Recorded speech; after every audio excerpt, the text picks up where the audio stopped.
Frédéric Livin, ou Livins, bonjour, bienvenue sur nos antennes. Merci d'avoir accepté notre invitation légèrement improvisée, hein. Oui, mais merci à vous de m'avoir invité. Alors Frédéric, toi tu as une écriture un peu particulière. Je ne sais pas si tu vas puiser les sujets dans tes rêves ou tes cauchemars, mais de quoi s'agit-il exactement? Alors, c'est un petit peu de tout en fait. Pour la littérature adulte, ce que j'aime bien faire, c'est ancrer mon fantastique dans le réel.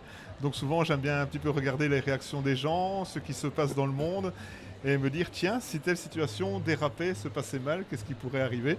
Donc, dans tout ce qui est l'univers adulte, c'est vraiment la réalité, les cauchemars jouent aussi un rôle, et je mélange un peu le tout pour en sortir une intrigue. Alors, comment ça se passe? Comment arrive-t-on à écrire pour les adultes, mais à faire trembler les autres et probablement te faire trembler aussi? Me faire trembler, ça va, j'arrive à gérer. Mais je joue beaucoup sur mes phobies dans certaines histoires, donc il y a aussi un petit côté exutoire.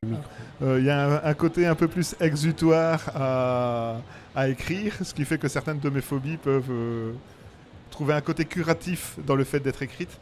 Maintenant, c'est deux univers différents, selon que j'écrive pour les adultes ou pour les enfants, c'est des sources d'inspiration différentes.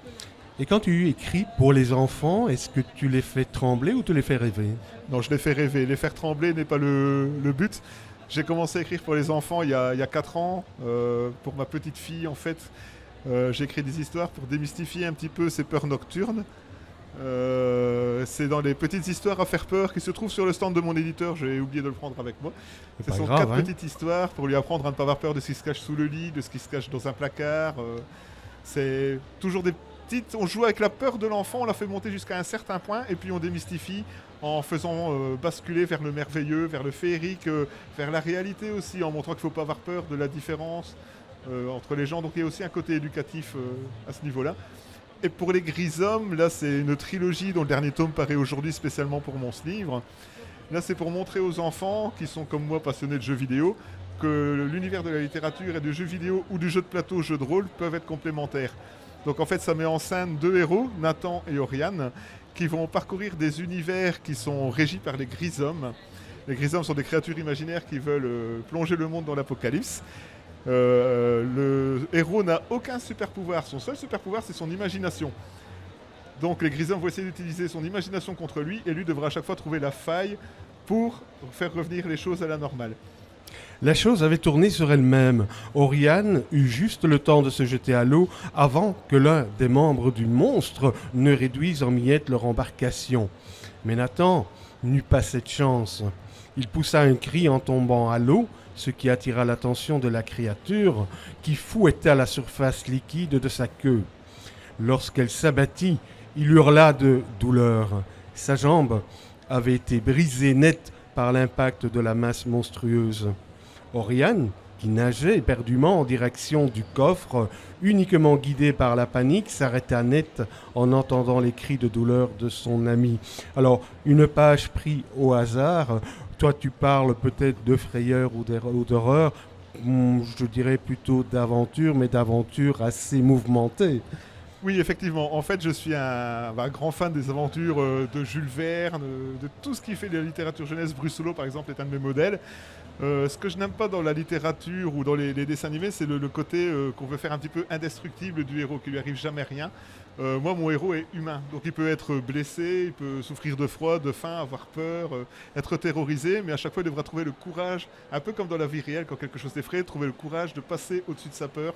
C'est vraiment le thème central de la trilogie. Est-ce que il y a une part de ton vaincu, mon Dieu, quel lapsus, de ton vécu qui aurait influencé tes écrits? Est-ce que c'est ce puisement dans le courage ou la recherche du courage par rapport à l'adversité est né à partir d'un moment de vie que tu as dû affronter? En fait, la littérature m'a beaucoup aidé à une époque où je doutais énormément de moi, à l'entrée dans l'adolescence. C'est toujours une période charnière pour tout le monde. Et la littérature m'a vraiment permis de m'évader. Et c'est un petit peu ça que j'essaie de recréer aussi à l'usage des jeunes, avec ce côté éducatif, de montrer qu'il ne faut jamais se laisser envahir par sa peur. Il y a toujours une solution pour passer au-dessus. On n'est jamais seul. Même si on pense être seul, on n'est jamais seul. Il y a toujours des personnes, d'ailleurs on voit dans les tomes qu'il y a toujours des personnes qui viennent aider, et parfois les dernières personnes auxquelles on aurait pensé. C'est vraiment pour moi indissociable, le côté aventure, féerique, le côté distraction, mais aussi le côté un peu éducatif pour les enfants. Oui, mais la peur est nécessaire parce que la Oui. peur, c'est l'instinct primaire, l'instinct, oserais-je dire, saurien, celui qui te permet de te sauver, peut-être, on peut l'espérer. Donc il y a des peurs nécessaires, mais effectivement, comme tu viens de le souligner, il faut pouvoir maîtriser ces peurs. C'est pas évident, hein? La peur est un sentiment de toute façon qui existe depuis la nuit des temps, c'est ancré de par notre nature humaine, notre nature animale. C'est quelque chose de totalement sain, c'est quelque chose avec laquelle on doit vivre de la naissance jusqu'à la mort. Et on doit toujours trouver une solution pour continuer à faire son existence telle qu'on l'aurait imaginé, telle qu'on l'aurait rêvé. La peur n'est jamais qu'une sorte de croque-mitaine qui nous aide à aller plus loin, à toujours nous surpasser. Oui, et on vit également des situations où l'on crée soi-même ses propres peurs lorsque l'on se trouve face à des circonstances un peu anormales à son confort habituel, hein. Un arbre qui fait une ombre au milieu de la nuit et qui ressemble à un monstre mais qui ne l'est pas. Et on a beau grandir, être père et puis grand-père, cette peur existe toujours, hein. Toujours, c'est d'ailleurs ce que je développe dans les petites histoires à faire peur pour les plus petits, avec les terreurs nocturnes. Je montre que c'est normal d'avoir peur, mais qu'il y a toujours une interprétation qui peut souvent être réelle. Je ne vais pas basculer dans le paranormal, là c'est plus pour le domaine adulte. Donc je joue vraiment avec ce côté de, ben voilà, c'est là, il faut faire avec, ça existe, et c'est pas toujours ce que tu avais imaginé. Oui, et tu as souligné, je me permets de te tutoyer, tu as souligné un point important, ne pas avoir honte de ses peurs. Non, c'est naturel, donc C'est la tout le première monde a étape. peur, qu'on soit enfant ou qu'on soit adulte, on a toujours peur de quelque chose. C'est quelque chose de totalement naturel. Peut-être qu'on met un petit peu tabou dans un univers un peu aseptisé, un peu lisse, comme on fait maintenant généralement, parce qu'on a parfois un peu la pression que faire peur aux enfants, c'est pas trop bien. Moi, je me rappelle de l'époque des chairs de poule qui sont rééditées maintenant. Les chairs de poule, c'était une collection magique. J'adorais ce que faisait R.L. Stein. Mais maintenant, les histoires à faire peur, par exemple, j'ai eu énormément de mal à les faire éditer. J'ai dû trouver un éditeur qui croyait en moi parce qu'on me reprochait de faire peur aux enfants jusqu'à un certain point. Or, c'est totalement naturel. Pour moi, il n'y a rien de mal dans le fait d'avoir peur. Il n'y a rien de mal à faire peur jusqu'à un certain point. Quand c'est pour les plus petits ou un public en bas âge, il faut vraiment justifier ça d'une manière rationnelle ou féerique. Voilà, sans vouloir rentrer dans les phénomènes de société, est-ce que justement la société qui se dévoile aujourd'hui à nos yeux, avec toutes les autocensures qui se présentent, ne sont pas pour l'écrivain des barrières qui s'élèvent de plus en plus haut? Ce sont, on va dire, dans une politique un petit peu, je vais dire hypocrite, je vais employer ce terme-là, dans le sens où on a l'impression que tout doit être aseptisé, que tout doit être beau, joli. La liberté d'expression, maintenant, peut se faire dans certaines barrières, selon moi, et je trouve les barrières très très nocives à l'imagination. La liberté d'expression, ça doit être à du 100%, quel que soit le domaine, que ce soit politique, que ce soit religieux, que ce soit littéraire, de se faire à 100%, mais toujours dans un certain respect. C'est pas parce qu'on peut avoir une liberté d'expression qu'on doit sombrer dans le graveleux ou l'insulte. Jamais. Mais il ne faut pas brider une liberté d'expression. Il faut l'encadrer, pas la brider. Et actuellement, on met des frontières, et des frontières maladroites. On met des frontières qui empêchent les gens de s'exprimer librement, sous certains prétextes, qui sont pour moi vraiment bancales, on va dire ça comme ça. Mais c'est vital de laisser les gens s'exprimer. C'est à travers l'expression des gens qu'une société évolue. Si on empêche les gens de s'exprimer, la société, elle stagne et elle finit par mourir. Eh bien, nous saluerons par la même occasion Saint-Nicolas, qui est lui-même impacté par la censure, mais nous ne rentrerons pas dans l'actualité. Alors ici, nous venons d'approcher les Grisômes. C'est édité chez Sema Éditions. C'est une trilogie, je crois. C'est une trilogie, tout à fait. Les couvertures sont bien amenées. Moi, j'adore ces couvertures. C'est toi qui les fais ou pas? Non, les couvertures sont réalisées par Fleurine Rétoré, qui travaille pour les éditions J'ai lu notamment. Elle travaille pour beaucoup d'éditeurs. Et il y a à chaque volume 6 illustrations intérieures en noir et blanc qui mettent les passages clés du roman en scène et qui sont réalisées par Philippe Lemaire, qui est un auteur, illustrateur pour les éditions Rivière Blanche, Lune Écarlate, vraiment Voilà, ça Et met que un l'on petit salue, peu... hein, parce que c'est du sacré bon boulot. Voilà, ça met l'aspect aventure. Ça, c'est un passage qui me tient particulièrement à cœur que tu tiens en main. Parce que cette idée-là, je remercie ma fille d'ailleurs pour le 3e tome, je la remercie au début. Cette idée de cage en forme de citrouille avec des enfants prisonniers dedans et un ptérodactyle, elle vient de elle. Elle m'a demandé de l'inclure, parce qu'elle est fan de la trilogie, elle m'a demandé de l'inclure dans le 3e tome. Ce qui m'a obligé à faire un gros retravail, à remonter bien des pages en arrière pour retravailler toute l'intrigue. Mais je trouve ça vraiment enrichissant et c'est le but du jeu justement. C'était très enrichissant de participer avec ma fille à l'élaboration de certains passages et nous sommes actuellement pour les petites histoires faire peur volume 2 qui paraîtra l'année prochaine à CMA Édition à faire une histoire à 2. Elle a quel âge? Elle a 9 ans. À 9 ans, Ouais. elle influence son papa. Elle a une imagination tellement fertile et la lecture doit être un moment de partage, la lecture pour les jeunes doit être un moment de partage avec ses propres enfants. Dans les petites histoires faire peur, les héros des 4 aventures sont Aileen et Léo, mon fils et ma fille. La 3e, Cassie, est un peu petite, elle a 1 an, donc voilà, elle n'est pas encore dedans, pas là-dedans en tout cas pour le moment, mais c'est un moment de partage vraiment à tout niveau, partage de lecture du soir, parce que c'est important, on peut lire les histoires des autres, mais créer ses propres histoires en tant qu'auteur et voir les enfants qui ont des étoiles dans les yeux, ça n'a pas de prix. Quels sont leurs prénoms? Alors il y a Aileen, c'est ma fille aînée qui a 9 ans, il y a Léo, c'est mon fils qui a 5 ans et demi, et il y a Cassie, ma petite dernière, qui vient d'avoir 13 mois. Voilà, vous avez les 3 prénoms, vous rajoutez à l'arrière le nom Livins ou Livins? C'est ça, Livins. Livins, et vous aurez des auteurs d'avenir. On les salue, hein, coucou. Hein. Espérons. Frédéric Livins, voilà, on vient de parler, on l'a dit, hein, des Grisômes. Ensuite, vous n'avez pas écrit que cela, vous êtes un auteur prolixe et un auteur qui n'arrêtait pas d'écrire. Ça vous prend combien de temps pour écrire un volume? Ça dépend, quand c'est un tome comme les Grisômes, ça me prend 2-3 mois à écrire, à retravailler, c'est plus long, mais je retravaille toujours plusieurs romans en même temps. Quand c'est par exemple un tome comme celui-ci, Le Miroir du Damné, qui est écrit en duo avec un autre auteur qui se trouve là-bas aussi, là c'est 8 mois de travail. 8 mois d'écriture. 8 mois de travail. Voilà. Écriture, correction, mise en page? Non, écriture. Uniquement écriture. D'accord. Alors, Miroir des Dames, on va y venir, mais c'est quand même un bouquin énorme. Il y a quoi, 500 pages? 530 pages, oui. 530 pages, maman. 530 pages, mais de cauchemar aussi. Hein. C'est un mélange entre le thriller, donc c'est encore une fois ancré dans le réel, c'est un mélange entre le thriller et le fantastique prend le pas dans la 2e partie du livre, mais toujours bien ancré dans la réalité. Quand on parle de fantastique, on parle quoi? D'exotérisme? On parle de fantômes? On parle de monstres? On parle de quoi? Alors ça dépend un petit peu. Par exemple, Le Miroir du Damné, on parle de fantômes, on parle de paranormal, on parle de spectres, évidemment. Ça, c'est les grandes figures du fantastique. Mais dans Le Miroir du Damné, l'aspect réel, je montre dedans que les pires monstres sont en nous. Nous sommes notre pire monstre. L'être humain est quelqu'un qui peut déraper et devenir plus monstrueux que les monstres que la littérature crée. Ça, c'est pas drôle ce que tu racontes là. Ah, mais Le Miroir du Damné n'est pas un roman drôle. Tes zones d'influence, qu'est-ce que c'est? Stephen King ou d'autres auteurs? Alors j'ai eu un déclic à l'âge de 12 ans en lisant 2 auteurs. J'avais découvert le roman Catacombes de Serge Brussolo et le roman Le Djinn de Graham Masterton. Graham Masterton est un auteur anglais, c'est une sommité.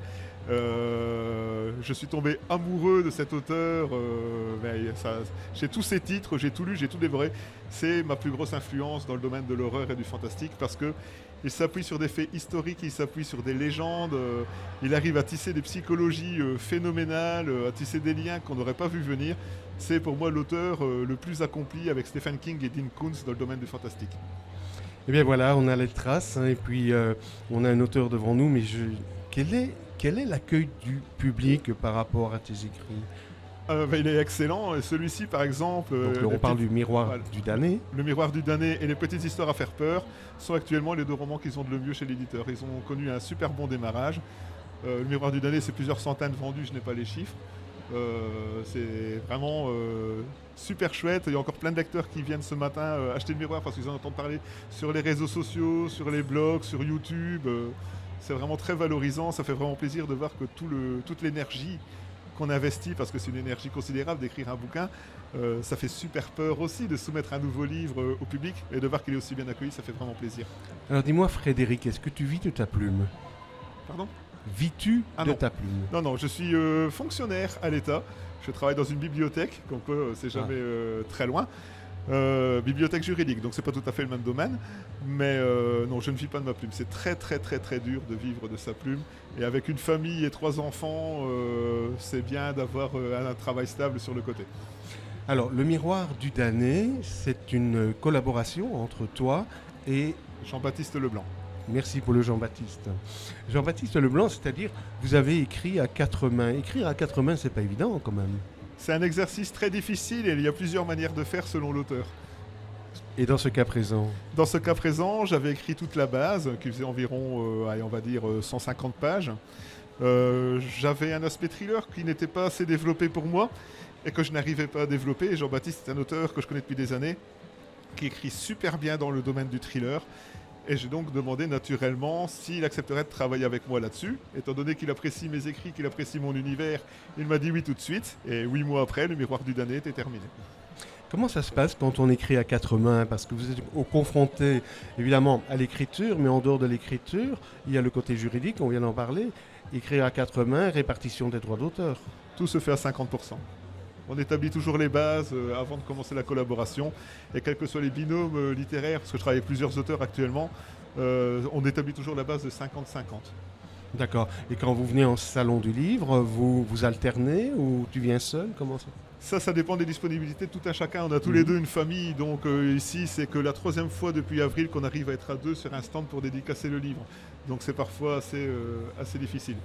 Alors on passe à toute autre chose. Phénix, Phénix, l'oiseau qui renaît de ses cendres, une couverture qui fait peur malgré tout. Il y a une espèce d'oiseau énorme, couvert d'écailles me semble-t-il, et par terre des griffes sanguinolentes. Voilà que je ne sais plus parler.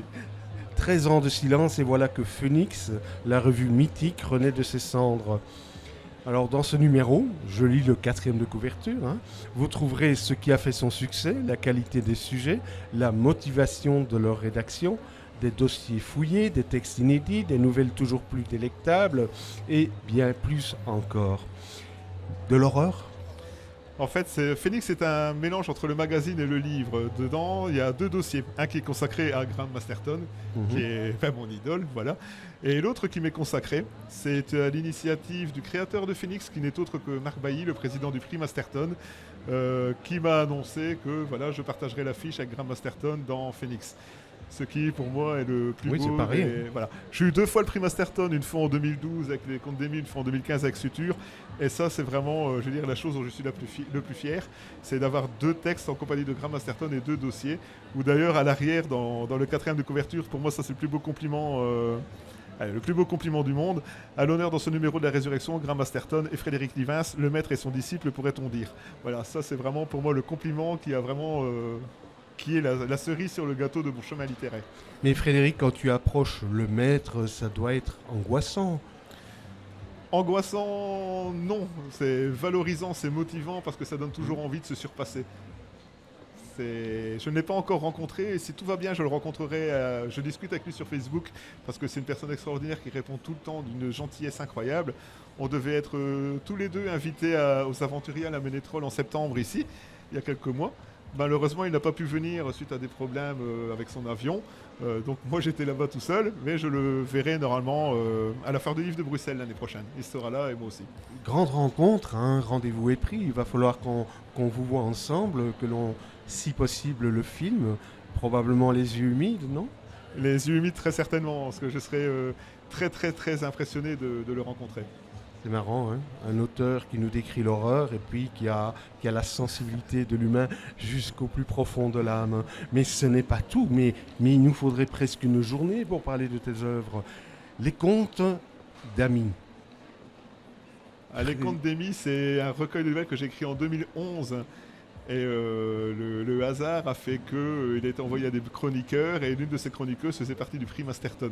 Voilà, prix Masterton 2012, on le rappelle. Voilà, c'est mon éditeur de l'époque qui m'a annoncé que j'étais présélectionné pour le prix Masterton. Puis après, on m'a annoncé que j'étais finaliste.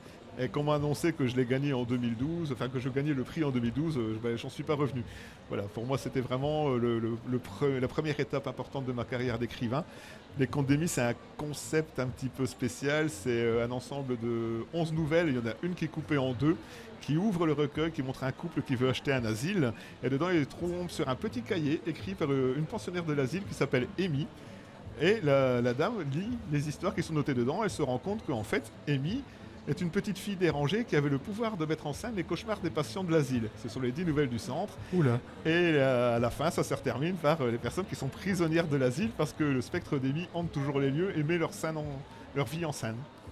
Christophe ne cessait de reculer. Il fallait qu'il regagne sa voiture, mais pour cela, il devait contourner le vieil homme. Il s'élança vers lui et à la dernière seconde fit un écart afin de passer hors de portée. L'autre se contenta de s'arrêter et de le regarder. Et c'est vrai qu'il y a des regards qui font peur, hein, plus que des gestes. Oui, il ne faut pas forcément des gestes, il ne faut pas forcément des paroles. Les attitudes peuvent être vraiment effrayantes ou menaçantes. Décrire l'ambiance, décrire les dialogues, passer dans ce monde qui se trouve peut-être de l'autre côté du miroir, c'est tout de même une sacrée étape. Hein. Comment c'est arrivé la première fois que tu t'es plongé dans l'écriture fantastique? Alors j'ai commencé par écrire des poèmes. Donc le fantastique est venu après. Je me suis toujours dit c'est ça que je veux faire peur, mais j'y arrivais pas. Donc oui, c'est pas évident en fait, c'est pas évident. Donc en fait, je m'aperçois qu'on fait le plus peur en jouant sur les choses auxquelles les gens peuvent s'identifier. Donc il faut que je puisse m'identifier moi-même. Il faut que les émotions, je puisse les ressentir pour pouvoir les rendre naturelles par écrit. Donc on me dit souvent que j'ai un style très visuel. Je ne fais pas de fioritures, j'ai un style très visuel et souvent on me dit que ça pourrait être adapté en film. J'y reviendrai parce que c'est le cas pour les Contes d'Émile. C'est un aspect que j'aime bien, que les gens n'aient pas l'impression de lire un livre, mais l'impression de voir quelque chose se dérouler sous les yeux. Donc vraiment de les embarquer dans mon univers. Pour le moment, en tout cas, ça marche assez bien. Mais tu parles de cinéma, justement, tu me voles la question. Est-ce que tu as déjà été approché par la production? Oui, je suis actuellement, depuis 3 ans, on vient de terminer le scénario d'un long métrage avec un réalisateur français qui s'appelle Fabien Montagnier de Cantina Studio, d'une nouvelle tirée des Contes d'Émile sur un ami imaginaire. Et nous commençons à Paris en février-mars l'année prochaine. Le tournage du teaser de 5 minutes sont en plein repérage de comédiens et repérage de lieux pour tourner le teaser qui sera, si tout va bien, présenté officiellement au Festival du film fantastique de Bruxelles. Et le scénario du long métrage a fini parmi les 17 meilleurs scénarios de genre ici actuellement début décembre dans le cadre du Festival du film fantastique de Paris. Mais quel honneur de te recevoir.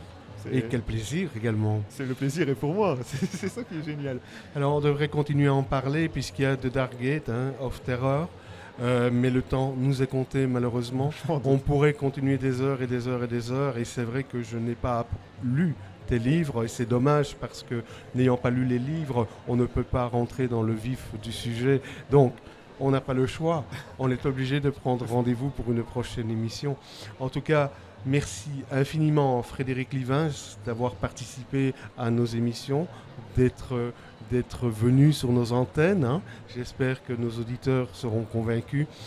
J'aimerais reciter tous tes livres, mais ça va être compliqué parce que c'est assez long, mais on peut le faire rapidement. The Dark Gate of Terror. The Dark Gate of Terror.